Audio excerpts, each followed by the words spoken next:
അടുത്തതായിട്ട് നമുക്ക് വാട്ടർ പൊല്യൂഷനെ കുറിച്ച് ഡിസ്കസ് ചെയ്യാം. വാട്ടർ പൊല്യൂഷൻ്റെ കാരണങ്ങൾ. ഫസ്റ്റ് വൺ എന്ന് പറയുന്നത് ഹ്യൂമൺ ആക്ടിവിറ്റി. അതായത് മനുഷ്യൻ തന്നെ നേരിട്ട് ഇടപെട്ട് ജലം മലിനമാക്കുന്നതാണ് ഹ്യൂമൻ ആക്ടിവിറ്റി എന്ന് പറയുന്നത്. അത് എന്തൊക്കെ രീതിയിലൂടെയാണെന്ന് നമുക്ക് നോക്കാം.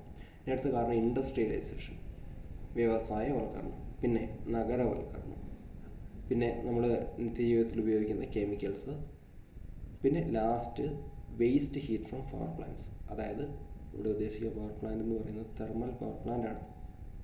തെർമൽ പവർ പ്ലാന്റ് കേസിൽ നമ്മൾ പറഞ്ഞു, നമ്മൾ സ്റ്റീം ജനറേറ്റ് ചെയ്തിട്ടാണ് ഇലക്ട്രിസിറ്റി പ്രൊഡ്യൂസ് ചെയ്യുന്നത്.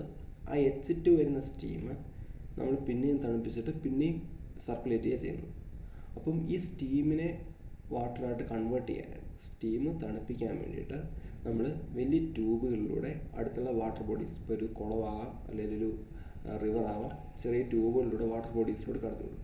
അപ്പോൾ ഈ വാട്ടർ ബോഡീസിലൂടെ കടത്തി വിടുമ്പോൾ ഈ ട്യൂബിലൂടെ പാസ് ചെയ്യുന്ന വാട്ടർ പുറത്തുള്ള വാട്ടർ വഴിയാണ് ഹീറ്റ് എക്സ്ചേഞ്ച് ചെയ്യുക. അങ്ങനെ ഹീറ്റ് എക്സ്ചേഞ്ച് ചെയ്യുമ്പോൾ ആ റീജിയനുള്ളിൽ, ഇപ്പോൾ ഒരു പോണ്ടാണെങ്കിൽ ഒരു കുളമാണെങ്കിൽ എവിടെയാണ് ഹീറ്റ് എക്സ്ചേഞ്ച് ചെയ്യപ്പെടുന്നത് ആ ഭാഗത്തെ വാട്ടറിൻ്റെ ടെമ്പറേച്ചർ കൂടും. അങ്ങനെ വാട്ടറിൻ്റെ ടെമ്പറേച്ചർ കൂടിക്കഴിഞ്ഞാൽ അത് അവിടെ ജീവിക്കുന്ന അക്വാട്ടിക് ഓർഗാനിസമിനെ ബാധിക്കും. അവർക്ക് അവിടെ സസ്റ്റെയിൻ ചെയ്യാൻ പറ്റാത്തൊരവസ്ഥ വരും. ഓക്കെ, അതുകൊണ്ടാണ് അതൊരു പൊല്യൂഷനായിട്ട് നമ്മൾ കൺസിഡർ ചെയ്യുന്നത്. ഇനി നമുക്ക് പൊല്യൂഷൻ്റെ സോഴ്സുകൾ നോക്കാം. വാട്ടർ പൊല്യൂഷൻ്റെ സോഴ്സുകൾ നോക്കാം. സോഴ്സുകളായിട്ട് പറയുന്നത് ഒന്ന് ഡൊമസ്റ്റിക് എഫ്ലുവൻറ്റ്, അതായത് നമ്മുടെ നിത്യജീവിതത്തിൽ നിന്ന് ഉണ്ടാകുന്ന വേസ്റ്റുകൾ, അതായത് കിച്ചൺ അടുക്കളയിൽ നിന്നുള്ള വേസ്റ്റ് വാട്ടർ, ടോയ്ലറ്റിൽ നിന്ന്, ബാത്റൂമിൽ, ഇതൊക്കെ അധികം സിറ്റികളിലേക്കാണ് ഈ പ്രശ്നം ഉണ്ടാവുക. ഇതൊക്കെ ഡിസ്പോസ് ചെയ്യാൻ സൗകര്യമില്ലാത്ത സിറ്റികളിലൊക്കെയാണ് ഇതുകൊണ്ട് ഗുരുതരമായ പ്രശ്നങ്ങളുണ്ടാവുക. ഇനി അടുത്തത് പുവർ സീവേജ്, അതായത് നല്ല അഴുക്ക് ചാല് സംവിധാനം ഇല്ലാത്തത്, അത് കെട്ടിക്കിടന്ന് പിന്നെ അത് പലവിധ രോഗങ്ങൾക്ക് കാരണമാകാം. ഇനി അടുത്തത് ഇൻഡസ്ട്രിയൽ എഫ്ലുവൻസ്, അതായത് നമ്മുടെ വ്യവസായങ്ങളൊക്കെ ഏതെങ്കിലും വാട്ടർ ബോഡീസിനോട് അനുബന്ധിച്ചായിരിക്കും ഉണ്ടാവുക, അതുമായിട്ട് അടുത്തായിരിക്കും ഉണ്ടാവുക. അങ്ങനെ ഇവിടുന്ന് ഇൻഡസ്ട്രിയിൽ നിന്നുണ്ടാകുന്ന എഫ്ലുവൻറ്റ്, ഇൻഡസ്ട്രിയൽ വേസ്റ്റുകൾ എന്ന് പറയുമ്പം അതിനകത്ത് കാര്യമായിട്ടും മെർക്കുറിൻ്റെയും കാഡ്മിയം, ലെഡ് പോലുള്ള എലമെൻറ്റിൻ്റെ പ്രസൻസ് ഉണ്ടാകും. വളരെ പോയിസണസ് ആയ എലമെൻസിൻ്റെ പ്രസൻസ് ഉണ്ടാകും. ഇത് ഡയറക്റ്റായിട്ട് പല ഇൻഡസ്ട്രീസും ഡയറക്റ്റായിട്ട് അടുത്തുള്ള വാട്ടർ ബോഡീസിലോട്ട്, അത് റിവറാവാം, പോണ്ടാവാം, അങ്ങനെയുള്ള വാട്ടർ ബോഡീസിലോട്ട് വിടുകയാണ് ചെയ്യുന്നത്. അപ്പോൾ അതാണ് ഒരു സോഴ്സ്. ഇനി അടുത്ത സോഴ്സുകൾ ഫീനോൾസ്, ഡൈസ്, പെയിൻറ്റ്സ്. ഓക്കെ, അപ്പോൾ ഈ ഫീനോളൊക്കെ നമ്മൾ ക്ലീനിങ്ങിനൊക്കെ ഉപയോഗിക്കുന്ന, പിന്നെ ഡൈസ്, പിന്നെ പെയിൻറ്റിൻ്റെ വേസ്റ്റുകൾ, അതൊക്കെ പ്ലാന്റ് ഡിസീസിന് കാരണമാകും. ഇനി അടുത്തത് ഒരു സോഴ്സാണ് സർഫസ് റൺ ഓഫ്. എന്താണ് സർഫസ് റൺ ഓഫ് എന്ന് പറയുക? അതായത് അഗ്രികൾച്ചറൽ ഫീൽഡിൽ നമ്മൾ പെസ്റ്റിസൈഡ്സും ഫെർട്ടിലൈസേഴ്സൊക്കെ ഉപയോഗിക്കുന്നുണ്ട്. അപ്പോൾ അവിടെ നമുക്ക് ഇപ്പം ഫെർട്ടിലൈസേഴ്സ് ആ റീജിയൻ്റെ പ്രൊഡക്ടിവിറ്റി കൂട്ടാൻ വേണ്ടിയാണ് നമ്മൾ ഉപയോഗിക്കുക. പെസ്റ്റിസൈഡ്സ് അവിടുത്തെ കീടങ്ങൾ നശിപ്പിക്കാനാണ് ഉപയോഗിക്കുക. പക്ഷേ ഇതിൻ്റെ പ്രസൻസ് ആ മണ്ണിലുണ്ടാകും. പിന്നീട് ഒരു മഴയൊക്കെ പെയ്തു കഴിയുമ്പോൾ ഈ വെള്ളം ഒലിച്ചു പോകുന്നതിൻ്റെ കൂട്ടത്തിൽ ഈ അഗ്രികൾച്ചറൽ ലാൻഡിൽ നിന്നുള്ള ഈ കെമിക്കൽസ് ഒലിച്ചു പോകും. ഇത് ഫൈനലി എവിടെ എത്തുന്നത്? വാട്ടർ ബോഡികളിലോട്ടാണ്. അങ്ങനെയാണ് സർഫസ് റൺ ഓഫ് വാട്ടർ പൊല്യൂഷന് കാരണമാകുക. ഇനി waste heat from thermal power plants, അതും ഓൾറെഡി നമ്മൾ അതിനെക്കുറിച്ച് പറഞ്ഞു കഴിഞ്ഞു. ഇതും അക്വാട്ടിക് ഓർഗാനിസത്തിൻ്റെ ലൈഫിനെ ബാധിക്കും. ആ ഓക്സിജൻ്റെ പ്രസൻസ് കുറയും, ടെമ്പറേച്ചർ കൂടും, അതിൻ്റെ ബ്രീഡിങ്ങിനെ ബാധിക്കും. അങ്ങനെ ആ ഒരു റീജിയനിൽ, അതായത് ഈ ഹീറ്റ് ഒരു പരിധി വിട്ട് കൂടുന്ന റീജിയനിൽ ഈ അക്വാട്ടിക് ഓർഗാനിസത്തിന് സസ്റ്റെയിൻ ചെയ്യാതെ പറ്റുകയും അവർ മറ്റ് റീജിയനിലോട്ട് പോകേണ്ടതായിട്ടും വരും. അപ്പോൾ ഇവിടെ ഉപയോഗിക്കാവുന്നൊരു കാര്യം എന്ന് പറഞ്ഞാൽ കൂളിംഗ് ടവറാണ്. കൂളിംഗ് ടവറിനെ കുറിച്ച് നമ്മൾ പഠിച്ചിട്ടുണ്ട്.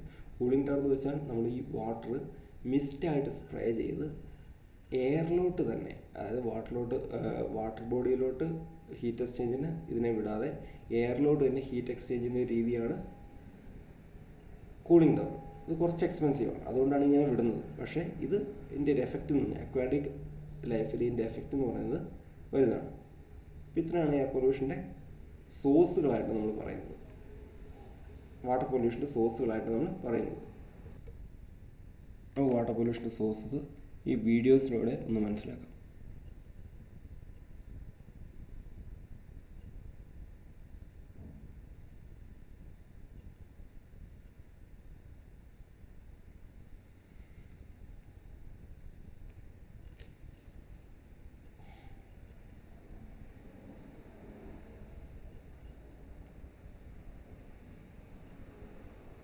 നമ്മൾ ഏതൊക്കെ കാര്യങ്ങൾക്കാണ് വെള്ളം ഉപയോഗിക്കുന്നതെന്ന് പറഞ്ഞാൽ ഇനി വാട്ടർ എങ്ങനെയൊക്കെയാണ് പൊല്യൂട്ട് ചെയ്യപ്പെടുക. ഇൻഡസ്ട്രിയൽ എഫ്ലുവൻറ്റ്, ഇത് ഇൻഡസ്ട്രിയൽ എഫ്ലുവൻറ്റ് വാട്ടർ ബോഡീസിലോട്ട് ഒഴുക്കുന്നതാണ് കാണിച്ചിരിക്കുന്നത്. ഇനി നമ്മുടെ പ്ലാസ്റ്റിക് മുതലായ വേസ്റ്റുകളൊക്കെ വാട്ടർ ബോഡീസിലോട്ട് വിടുന്നു. അപ്പോൾ നമുക്ക് ഈ മഴയും വലിയ പ്രളയമൊക്കെ വരുന്ന കാലത്ത് അറിയാം, ഈ അതിൻ്റെ ചുറ്റടുത്തുള്ള പ്ലാന്റ്സിൽ ഇപ്പോൾ ഇല്ലിക്കൂടങ്ങളിലൊക്കെയാണ് പ്ലാസ്റ്റിക്കുകളൊക്കെ തങ്ങിയിരിക്കുന്നതൊക്കെ ഇഷ്ടംപോലെ കണ്ടിട്ട്. ഇതൊക്കെ മനുഷ്യൻ തന്നെ ഇവിടെ കൊണ്ട് നിക്ഷേപിച്ചതാണ്.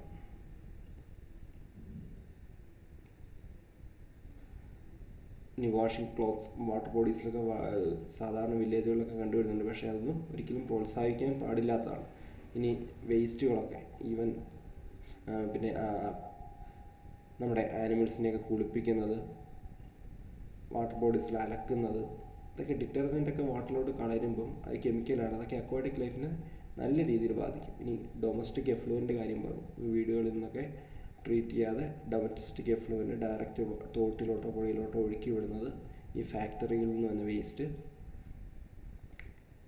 ഇവിടെ ഒരു ഫാമർ പെസ്റ്റിസൈഡ് സ്പ്രേ ചെയ്യുന്നത് കാണിച്ചിരിക്കുന്നത്. അപ്പോൾ ഈ പെസ്റ്റിസൈഡ് സ്പ്രേ ചെയ്യുമ്പോൾ ഇതിൻ്റെ പ്രസൻസ് ആ മണ്ണിലുണ്ടാകും. ഇനി ഒരു മഴയൊക്കെ വരുമ്പോൾ അല്ലെങ്കിൽ അവിടുത്തെ വാട്ടർ അടുത്ത സ്ഥലത്തോട്ട് പോകുമ്പോൾ ഇനി അടുത്തതാണ് ഓയിൽ സ്പില്ല് കാണിച്ചിരിക്കുന്നത്. ഓയിൽ സ്പില്ല് അതായത് വലിയ കപ്പലുകളിലൊക്കെ കണ്ടെയ്നറുകളിൽ എണ്ണ കൊണ്ടുവരുമ്പോൾ ഇത് ലീക്കേജ് ഉണ്ടായി ഒരു റീജിയൻ മൊത്തം, കടലിൻ്റെ ഏകദേശം റീജിയൻ മൊത്തം ഓയിൽ സ്പ്രെഡാകും. അപ്പോൾ ഓയിൽ സ്പ്രെഡായി കഴിഞ്ഞാൽ അവിടുത്തെ നമ്മുടെ ഓക്സിജൻ്റെ ഡിസൊല്യൂഷൻ, വാട്ടറിലോട്ട് ഡിസൊല്യൂഷൻ കുറയും. അവിടുത്തെ അക്വാട്ടിക് ലൈഫിനെ, അക്വാട്ടിക് ആനിമൽസിനെ അത് ബാധിക്കും. അത് കിലോമീറ്റർ സ്ക്വയർ കണക്കിന് ഏരിയ ഇത് ഫില്ലാവും, ഓയിൽ സ്പില്ല്. ഇനി ഡ്രിങ്കിങ് വാട്ടർ, പൊല്യൂട്ടഡ് വാട്ടർ കുടിച്ചുകൊണ്ടുള്ള ദോഷങ്ങളൊക്കെയാണ് ഇവിടെ കാണിച്ചിരിക്കുന്നത്. ഈ ലെഡ്, മെർക്കുറി, ആർസനിക് അത് വാട്ടർ ബോഡീസിലത്തെ വളരെ പോയിസണസ് ആയ കാര്യമാണ്.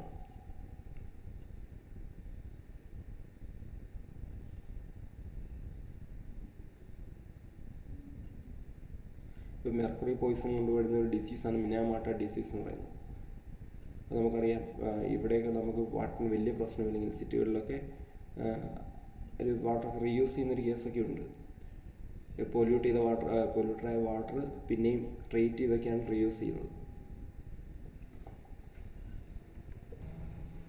വാട്ടർ പൊല്യൂഷൻ്റെ എഫക്ട്സ്, അക്വാട്ടിക് ലൈഫിൻ്റെയൊക്കെ എഫക്ട്സ്, കെമിക്കൽസൊക്കെ കലരുമ്പോൾ മീനുകൾ അതുപോലെയുള്ള ജീവികളൊക്കെ ചത്തൊടുങ്ങുന്നതൊക്കെയാണ് ഇവിടെ കാണിച്ചിരിക്കുന്നത്.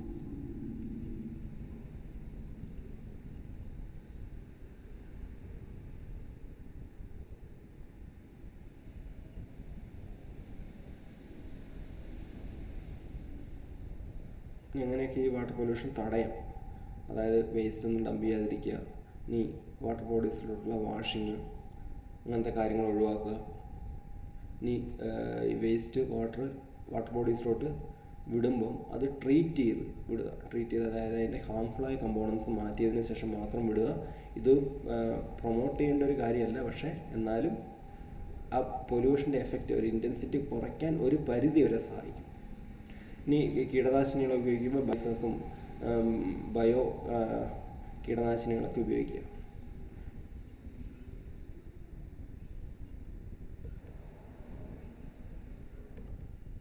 വാട്ടർ എന്ന് പറഞ്ഞാൽ ഏകദേശം നമ്മുടെ എർത്തിൽ അവൈലബിൾ ആയിട്ടുള്ള 2% നമുക്ക് ഉപയോഗിക്കാൻ പറ്റിയ ഫ്രഷ് വാട്ടർ എന്ന് പറയുന്നത്. അതിലും ചെറിയൊരു പെർസെൻറ്റേജാണ് നമുക്ക് ഡ്രിങ്കിങ് വാട്ടർ ആയിട്ടുള്ളത്. അപ്പോൾ വാട്ടറിൻ്റെ പ്രാധാന്യം അത്രയും വലുതാണ്. വാട്ടർ പൊല്യൂഷൻ പരമാവധി പ്രിവെൻറ്റ് ചെയ്യുക. വാട്ടർ പൊല്യൂഷൻ ഇങ്ങനെയൊക്കെ പ്രിവെൻറ്റ് ചെയ്യാമെന്ന് നമ്മൾ കണ്ടു. ആ മാർഗ്ഗങ്ങളൊക്കെ സ്വീകരിക്കുക.